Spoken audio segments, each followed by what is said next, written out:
how to. But I promise you that whatever I wrote, it was not, okay, I don't like this person, and I'm going to set out, no. And I'm a writer. I like to write satirical, pieces. When, I think a couple of months ago, I don't know if he's the same person who said we should pray for the CD to write. I agree with him. I'm like, we call ourselves such a religious country. We are quoting God in everything that we do. God does not like this.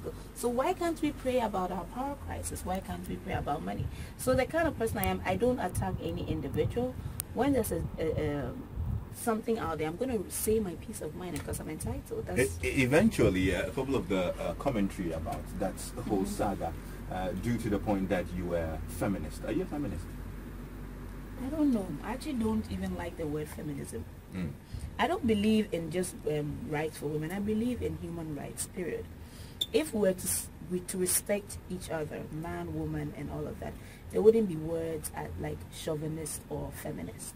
So maybe it's a word people would call me, but I've never stood anywhere and called myself a feminist. I'm just a human being who respects other fellow human beings and demands the same kind of respect. It's as simple as that. It was actually a little after that people thought, a lot of people realized that you're that outspoken and you actually say your mind. Which surprises me. I mean, you know me. Yeah, sure. Like I said, with my friends, nobody was really, they actually read the letter and laughed because they knew where I was coming from. And I said, I don't think that whatever he said was coming from a bad place. I don't think he would, well, I don't know, but I don't think he would sit down and say, okay, I'm going to attack. Today, in my sermon, I'm going to attack women. I don't think he's that kind of person. But one of the reviews that I read about that issue pointed to the fact that as a celebrity, you have to come up with something controversial to keep your name in the game. Listen, if I wanted to be controversial, I would go naked. That's the easiest way to sell myself. But I didn't. No, that's sex sells. Oh, but right. I haven't, and I haven't enough to sell, if you know what I mean. So you actually considered it? Oh, no, I'm not considered. I'm just telling people that if I wanted to be controversial, I would have written that on my fan page. I would have written that on Instagram or Twitter. I wrote it on my Facebook private page.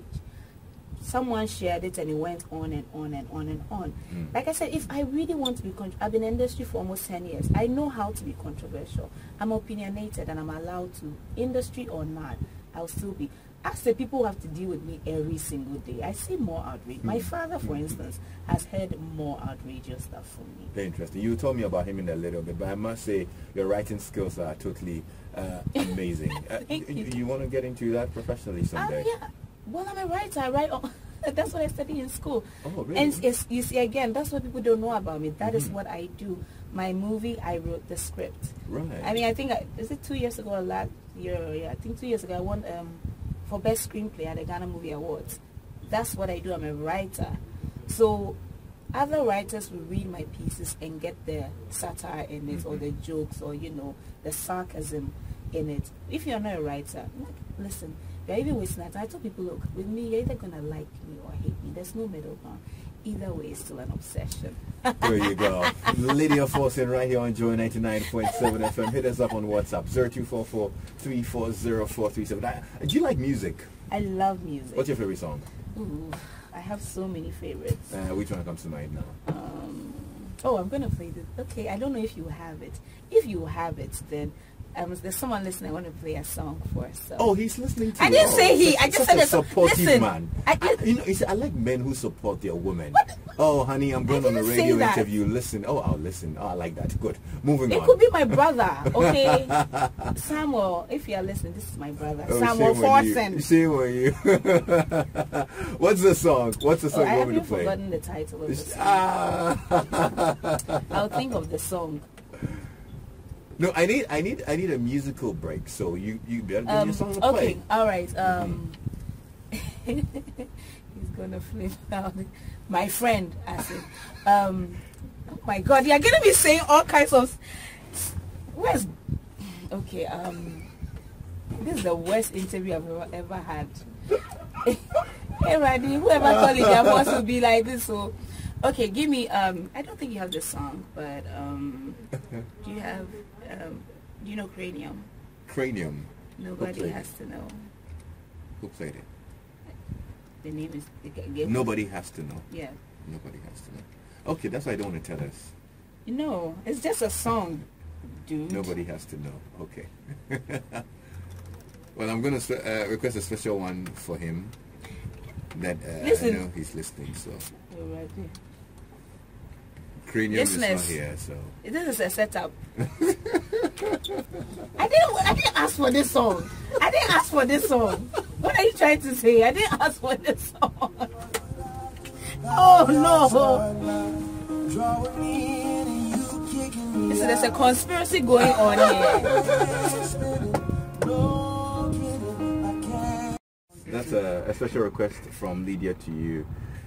She just wanted to, act up about it. But it's all right. Anyway. I am so gonna get you. It's not even funny. Like, I'm thinking of evil ways. Like, my brain is going... It's Valentine. You should think love. Don't do that. Come on, Lydia.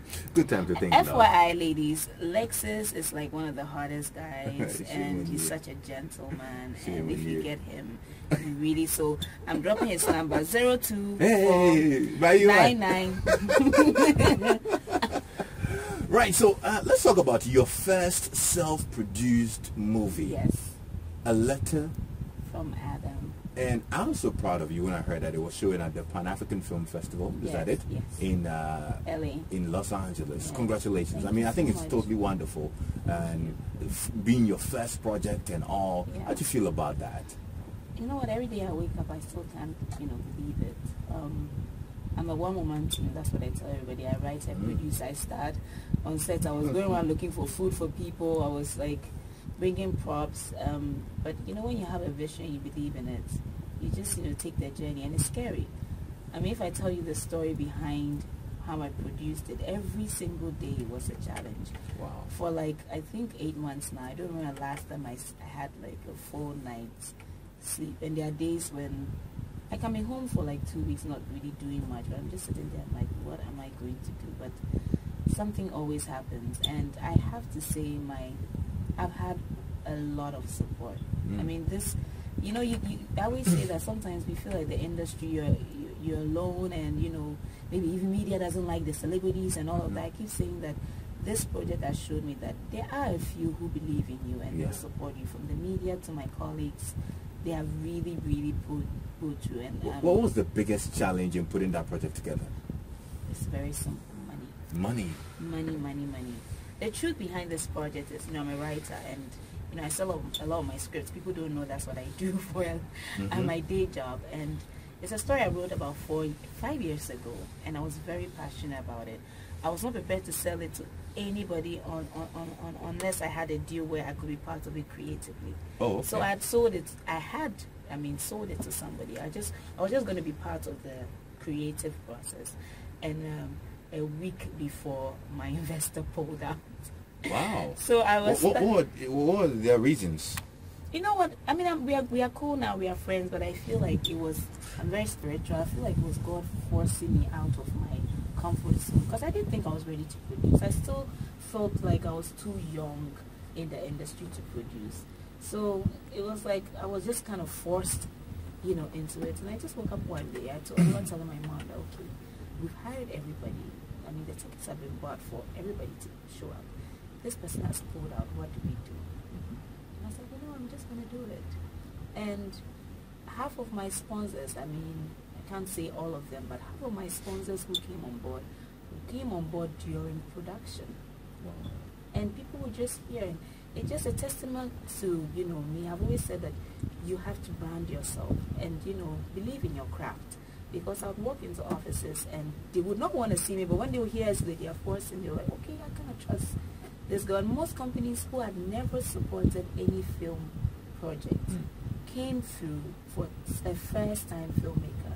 So yes, it was challenging, and there were days when in fact, almost every night I went to bed going like, I want to stop. Right. But I chose to focus on the positive things people were doing for me. And so somewhat, now that you've had considerable success with this project, are you going to get off the screens and go behind the scenes? No, I've always told people that, I'm an artist, I'm an entertainer, I'm a creative. I don't like to say, okay, I don't want to label myself or define myself a certain way. If I feel strongly about a story, I'm going to tell it. People call me all the time and say, okay, like all the scripts I've written, they've been scripts that I believe in, and I've had to trust the people to tell that story. They're just stories I believe in. So I'm going to do stuff. I'm the kind of person who can wake up one day and start. I'm not going to go into politics ever, but you find yourself in different places in the creative industry. Who knows? One day I'll just be doing radio, and I'll be interviewing you about that girl you told me about. Really? We'll like go into really? that. Don't do like, that. Serious, like. I know your father is a reverend minister, Yeah. and you come from a very religious home as well. I mean, how do they react to some of the things that you pull up in movies, the romantic scenes and all of that? You know, I love my parents.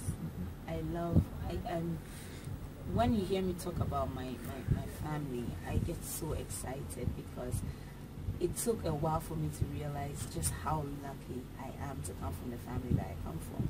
My father is a reverend, but he's so smart and open-minded. Like when I wrote this supposedly controversial letter, my dad is a writer, for goodness sake, and he went to write on my wall. You know what? I love you, Lydia. I've always believed in you. I love your creative style of writing, and people were calling me, your dad wrote that on your Facebook wall. Yes, my father would, but you know, I had to make sure censor it because I knew people were going to pick it up and write, oh, Lydia Forson's father supports. But that's the kind of family I come from. Very supportive. My father, if I have a movie premiere, is probably the first person to show my a letter from Adam. He was in the Bree. He was doing I think FK, I forgot to know where the reverends meets and do a he drove from there in the night just to come for my movie premiere, and he went back. Wow. So I am fortunate to come from such a religiously open-minded family. Because we're religious, but then we are not fanatics. we are smartly religious.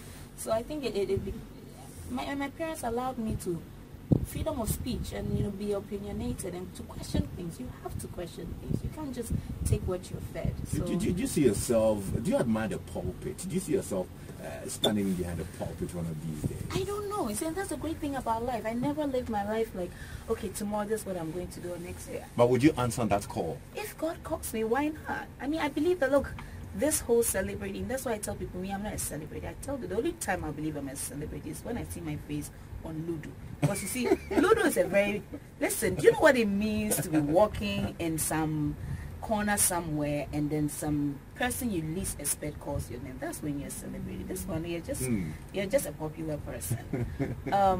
But once upon a time, I did youth ministry for a bit. I was part of Disciple Now in the U.S. Oh, wow. Because you see, everything you're doing, God has called you for it. Nice. Right? God says you brighten your corner wherever you are. My job is to entertain people and put a smile on their face and still spread love and the word of God. But the word of God is not, okay, John chapter, no. If people can see me, right, I'll use Twitter or Facebook as an example. You have a following, I have like, okay, 100-something thousand people on Twitter. That is a platform for me to spread something. And I should choose to spread something good. And that's spreading the word of God. So even if from just tweeting, okay, everybody should go out and give someone a hug one, that's spreading. But I think we miss what Christianity is, or even religion is all about. And sometimes I understand when people say, oh, I mean, I don't go to church, or me, I'm not a Christian, I'm just spiritual. I don't get angry. I understand them because we've used religion to justify the things that make us comfortable. And then the things that don't make us comfortable, we choose, and Christian anka. So don't get me preaching here. So if God ever calls me, I'm gonna do it. But the kind of church around here, I told my dad once, I said when one of his ministerial meetings, I want to come and talk about the church and the role they are playing in society. Right. They are driving people away and not making people come to them. Oh, you think so? Oh, yeah. That'll be a great topic, right? Oh, yes. Maybe you should start off here. Why do you think so? We are not. There's no love anymore. We don't know what love means. The church is not loving. Some are, to be fair, but the church has successfully, or not church, religion is. We focus so much on driving people away. You don't belong. But Jesus did not come for the saints. He came for the sinners. So if I can't go to church wearing what I want to wear, then there's no point. Because God came for someone like me. But then we are so... When you say someone like you, and I'm just being hypothetical. Yeah, I know, but that comes right after you talking about going to church with what you want to wear. You have had an issue of the sort? Oh, no, me, you see, whenever I say stuff or I post stuff, it's not for me. Right. When you have power, you have to use it for some kind of good. I don't have to fight for just my... No, ain't nobody going to tell me what I should wear or should not wear. I'm looking for one of those realistic issues, which translates into your idea of the church not accepting people and all of that. That's what I'm trying to for instance, I mean, I know some churches, I don't want to mention church names, but I know someone who is a musician, and she was almost like practically, you know, outcast from her church because she started doing secular music. Now, okay, I'm a church, and then if someone starts doing maybe love music, and then you kick me out of the church, then where's the love in that? How do I trust the church? Do you understand? I mean, I don't want to get religious on people. Interesting stuff right here. Joy 99. Let's talk about you and those girls. No, we're not. It's a quarter to 8 o'clock, and we'll get to know more about Lydia in a bit. Tons of messages. About what Lexus did to me sometime. Lydia, it's a season of love. Let's limit it to love. Lexus, I'm heartbroken to know she's loved by someone else. I stalk her on social media every day. Kudos, Lydia. You're one of the very few real women celebrities I ever know. Can I get a date on my birthday? It will be the present I've ever had. Granted, right? What do you want? He says he wants a date on his birthday. Who is paying? Oh. No. I like this song. Okay, so tell me, there are a few people who have observed that you no longer star in a lot of movies. Is there a reason for that? Wow. I'm passionate about what I do. It's not just a sport or a hobby or something I just do. It's like I said, it's not a popularity contest. I really believe in the arts and the art of filmmaking. And I always say that I have, if I'm still alive, more than 40 years in the industry. I don't feel like I should rush. I have people call me saying, you have to come out with your own clothes now. You have to do. When you start doing that, you're doing it like you feel like the industry has some expiry dates. So you have to rush everything into one. I do stories I believe in. I do projects that I'm proud of, that I can talk about and say, okay, this is what I was trying to send out there. So if I get stuff like that, I'm going to do it. If I don't... But I reckon you have a lot of scripts on your table. So I do. Is it that no matter the how scripts bad that are a coming script to is, you? I'm going to read it. People assume, okay, maybe sometimes at the point people are saying, oh no, she's not getting any movies, trust me. So it means that you've been receiving a lot of bad scripts. No matter how bad the script is, I'm going to read it. But it's so bad eventually. Because it's unfortunately, right? And then that's why some of us, I always say, some of us artists struggle, because we're so passionate about what we do that sometimes someone offers you like a lot of money, you're looking at the story, and you feel like you're selling your soul to the devil, you know? And I wish I could do that. I wish I could just take people's money and do whatever, you know, thing, but I can't, because I want to be able to answer, to be proud of what I've done. I want my kids to not watch a movie I've been in. Hey, mama, what were you thinking now? Do you get me? And I also feel like that's my brand. Everybody has their brand, and you can stick to it, and I respect it. But my brand has never been about quantity. It's always been about quality. And there's a reason why I would do something and people will go like, okay, Lydia did this. And someone else will do it and say, oh, do you get me? So right. that's just my brand. And okay.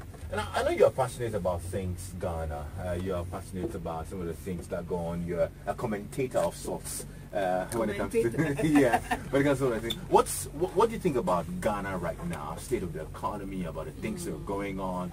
Oh man, you know, I it's hard because I support Ghana and everything. I'm one of the few people, you know, no matter how bad the ship is sinking, I'm like, you know, I'm the kind of person whose hand would still be in the air when like the water I'm underground, like Ghana. But I think the problem with our country, it's people. One, we are so negative. You see, if you want change, you have to believe in change. You have to believe it's possible. But if you don't believe in it, you're wasting your time. Nobody can come to Ghana and change Ghana in a year or two.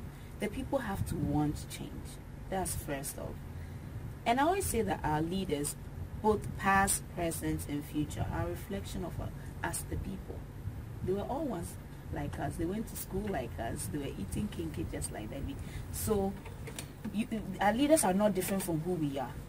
Yes, the economy is really hard, and things are just going. I don't even have answers anymore. But I still believe that we can pull out, but we have to want it. For you, what's the most annoying thing happening right now? Lack of information, or tangible information, and how we politicize everything.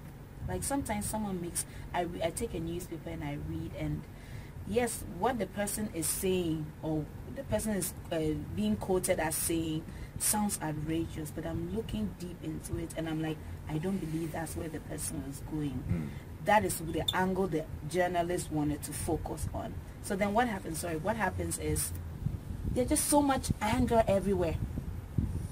Like you said, I tell you, there's no love in this world. If there was love, people would be so angry. You should join me. We love love. No love, says Lydia Forson. If you had a chance to change one thing about the country, what would you do? What would you change? Our mental enslavement. I think we are mentally enslaved. Oh yeah, we have a couple of years to go. If we are still giving our kids, I'm not being controversial, but if we are still giving our kids white chobis and Barbies, then we have a long way to go. But how many black Barbies are you So seeing? then where there's vacancy, there's an opportunity. Are you being racist by I'm not being racist. saying white Barbies? My nephew is mixed race. I have nothing wrong with race. My problem is the fact, it's like people see my natural hair and assume that I'm natural because I'm trying to be so African. No, I'm natural because one, I'm lazy.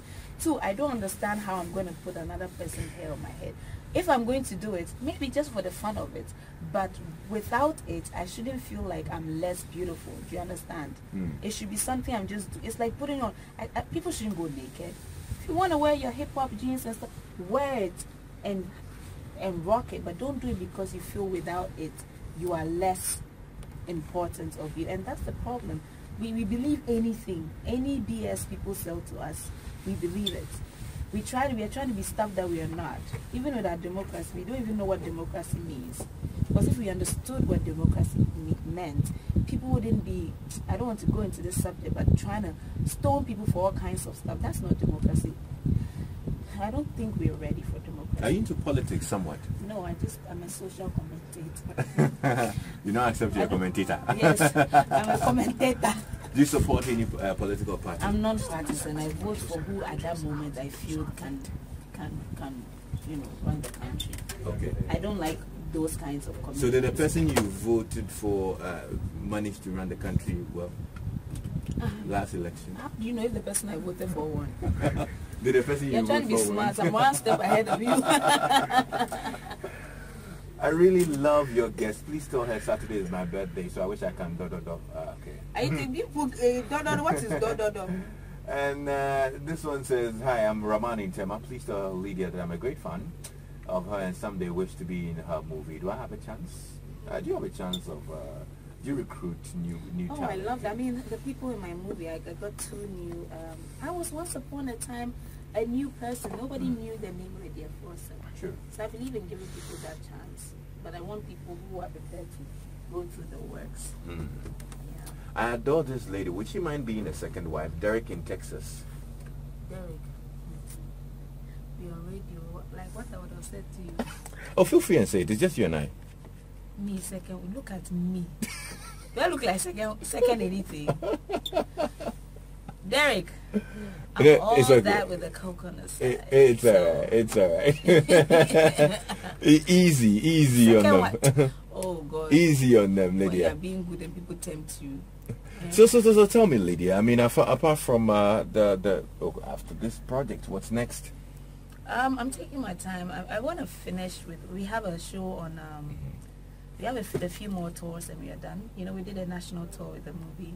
We have a Valentine's Day show. I hope you come. Tell me about it. Yes, we have a Valentine's Day show at the West Hills Mall. I couldn't make it to the Pan-African Film Festival due to circumstances beyond my control. So I decided that, okay, why don't I show the Pan-African version in Ghana for my Ghanaian people to see? So Valentine's Day at the West Hills Mall, 7:30. Wager. It's a very beautiful place. A Letter from Madam by Lydia Forson. Come and let's teach you a few things about love. You know, I love letters. What are some of the lessons in that movie? You know what, we tried to do a realistic movie. People are either going to really like the movie or not understand. But you know, it's not over dramatized. Nobody's doing, hey, quick, cool, aish. No, none of that. I wanted a story people could relate to. Something very simple. That love really is complicated and it's unexpected, and it comes in the form you actually least. That's our tagline.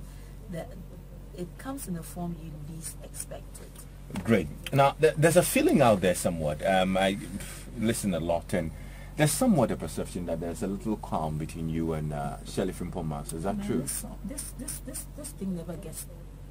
It's like sometimes I don't want to even answer it because I feel like the more I do, the more I feed into it. Look, I'm a filmmaker. When I started, I respect Shirley as a filmmaker. I think she's probably done. Some of us are taking these bold steps because of Shirley, you know. So I respect her, and I've done. We did amazing work together. But you move on, and maybe someday you cross paths. It's like you're moving from one radio station to another. You have to know when it's time to grow, when it's time to move on. I still follow her work, and I mean, I'm not going to say some stuff, but she has a movie coming out right now, and I knew about it a long time ago. So I respect her. Have you turned down a script from her? No. Would you? You know, I would treat her like any other, the way I treat any other filmmaker, but obviously I'll have a soft spot when it comes to her, because when she calls me, it's going to be like, there's some people it's hard to turn down, because you know, it will be hard to turn her down, because I don't think she's going to give me anything that I'll have to turn down. Do you understand? Unless maybe the other factors around it are not good, but for story reasons, no, I don't think so. I'm going to ask you one more time, Lydia. Are you dating? I like someone very much. So you're dating someone? I like someone very much. What does that mean? I don't understand that. It means exactly what it means. It means you're dating, you're seeing them. I like someone very much. It means like after the movie premiere on Valentine's Day, you're going to spend time with them. I like someone very, very much. Okay, all right, cool. What's your kind of man? My kind of man. I think I tend to fall for people's personality before their looks. I just want I can just be myself around. Someone who's doesn't take life too seriously. Someone who's funny. I need to be able to laugh with someone. Like, I get bored of people who are so serious. I get bored. Okay, someone is there feeding you some info. I don't like that. Who's that? This setup is not working. No. Do you have light in your house though? Yeah, some. Let me tell you, this light off. I heard Doreen say that it gives her anxiety, and I didn't understand, but now I do. Look, yesterday my light didn't go off the time it was supposed to. I'm just sitting there. I can't even watch the TV show I want to watch because I'm like, what if? It's so bad that when the light is on, I feel like calling, please put it off here, because I'm not ready. I'm not ready. What if you put it off? Listen, you should see me trying to maybe Skype with people at night, and you're holding your phone. Even when you have a generator, it's not that. Oh. We have power issues. What do you think is the problem? The problem? Politics. That's all. Politics. What do you think should be done? What should be done? People should grow brains. It's as simple as that. I'm not the one to tell people what to do with their job. If you can't do their job, then you tell us. I can't take on what I can't do. It's as simple as say, I don't like getting. I love. Don't let me. Listen, for once in my life, I sat down and said, Ghana is sinking. I've never said that about the country. You know me. I believe in Ghana, but with the power crisis, how do you even work? Right? And it's all open their mouth and say something like they are speaking from their, you know what. And I'm like, I need to have a conversation with you. I need to have a conversation with some people in power. I need to call them up and say, what's up? Are you okay? I'd arrange that. Tell me who. Well, they know themselves. They're listening right now. I've told you people. You're listening. Mr. Don't mess with me like that. Miss Lydia Forson. I'm going to write you one letter. I'm coming for you. You don't put on my lights.